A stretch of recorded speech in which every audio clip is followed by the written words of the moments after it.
When people hear the word Tantra, their mind rushes in one direction. Symbols, rituals, intensity, transgression, force, something dramatic, something that breaks the norm loudly. And then they hear the name Krishna and their mind goes in the opposite direction. Flute, love, playfulness, poetry, devotion, softness, sweetness. So the mind quietly decides that Krishna belongs to Bhakti and Tantra belongs somewhere else. That separation feels neat. It also happens to be wrong. Krishna is not outside Tantra. Krishna is Tantra that learned how to smile. The difficulty is this. Most people think Tantra is a technique. Krishna is not a technique. He is a relationship. And because we are trained to respect methods more than intimacy, we miss what is happening here. Krishna Bhakti is a complete inner technology.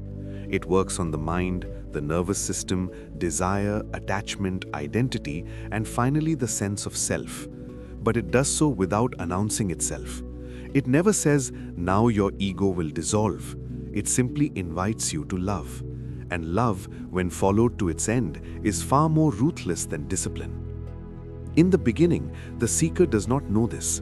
In the beginning, Krishna appears as someone outside, beautiful, playful, magnetic. The mind projects everything it longs for onto him: safety, meaning, joy, completion. Psychologically, this is projection. Spiritually, this is grace disguised as imagination. The mind finally finds an image large enough to hold its longing. For the first time, desire is not shameful. It is welcomed. It is redirected. This is where Krishna Bhakti begins. Not with renunciation, not with control, but with attraction. The flute is important here, not as an object, but as a symbol. The flute does not create sound by effort. It creates sound by emptiness. Krishna does not command devotion. He draws it out. The seeker feels chosen, but what is really happening is resonance. Something inside hears a frequency it recognizes, and so attachment begins. This attachment is not a flaw in the path, it is the path. The devotee wants Krishna, thinks of him constantly, feels joy in remembrance and pain in absence. Modern psychology would label this dependency. Tantra smiles and says, good, now we have material to work with. Because without attachment, the ego stays hidden. With attachment, the ego comes to the surface. Fear of loss, need for reassurance, desire to be special. The entire emotional structure becomes visible. In Shaira Tantra, this exposure happens through shock, paradox, or radical inquiry. In Krishna Bhakti, it happens through sweetness. And sweetness is more dangerous because people do not resist it. They surrender without knowing they are surrendering. Then comes the most critical turn. Krishna disappears. Not literally, of course, but experientially. The sweetness fades, the intensity drops, the emotional high cannot be sustained. The devotee feels abandoned, dry, restless. The prayers feel unanswered. The flute is silent. This is not a failure of practice. This is the practice revealing its real face. This stage is called separation, viraha. It is the heart of Krishna Tantra. Here, the mind faces a terrifying question. Was I loving Krishna, or was I loving how Krishna made me feel? As long as presence was felt, this question could be avoided. In absence, it cannot. The devotee feels empty. Ordinary pleasures no longer satisfy. Spiritual explanations feel hollow. Something deeper is demanded. This is where most people leave the path. They say the love has gone. They look for another teacher, another practice, another stimulation. But those who stay discover something unsettling. The longing itself has become the object. Desire has turned inward.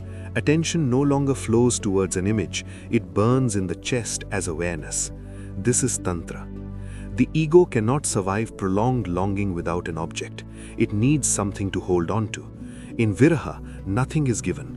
Krishna does not return to comfort the devotee. He allows the lover to dissolve. Identity begins to crack. The devotee can no longer say, I am someone who loves Krishna. The someone itself is questioned. Who is longing? Who is empty? Who wants union? At this stage, devotion becomes impersonal. Tears come without sadness, joy appears without reason, love exists without a direction. The mind cannot locate it, the heart cannot contain it. The sense of being a separate self weakens, not through analysis, but through exhaustion. And then something shifts. Krishna returns, but not as a form, not as an experience, not as an object of devotion. He returns as intimacy itself, as the texture of awareness, as the feeling that whatever is happening inside love. The seeker does not feel close to Krishna. There is no distance left to cross. This is union, sahaj, natural. This is why the stories of Krishna are filled with play, because seriousness belongs to effort, play belongs to realization. When the ego is gone, life feels light again, not because problems vanish, but because there is no one left to carry them. This entire movement is encoded in the stories of Radha and Krishna, and here something essential must be understood. Radha is not a romantic addition, she is the key. Krishna represents consciousness, awareness, the magnetic center. Radha represents the capacity to feel completely, to open without defense, to risk annihilation through love. Tantra requires both. Consciousness without surrender becomes dry knowledge. Surrender without awareness becomes dependency. Together, they dissolve the self. Radha's pain is not weakness, it is courage. She is willing to lose everything for love, including herself. This is why in some traditions, Radha is considered higher than Krishna, not because she dominates him, but because without her openness, Krishna's consciousness would have nothing to merge with.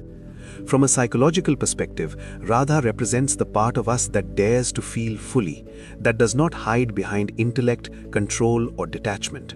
Modern spirituality often suppresses this part in the name of balance. Krishna Tantra insists on it. It says feel more, not less, love deeper, not safer, because only total feeling exposes the core illusion of separateness. This is why Krishna Tantra is not popular among those who want control. It offers none. It dismantles the seeker through pleasure, not pain. It seduces the ego instead of confronting it, and the ego, intoxicated by sweetness, walks willingly into its own dissolution. This also explains why Krishna Tantra does not produce many loud renunciates. It produces ordinary people with extraordinary inner depth, lovers, artists, madmen, silent ones, those who appear human but are no longer centered around a self. The Bhagavad Puran is often read as mythology or devotion. In truth, it is a psychological scripture. It maps the stages of attachment, loss, surrender, and union with remarkable precision. The gopis are not characters, they are inner states.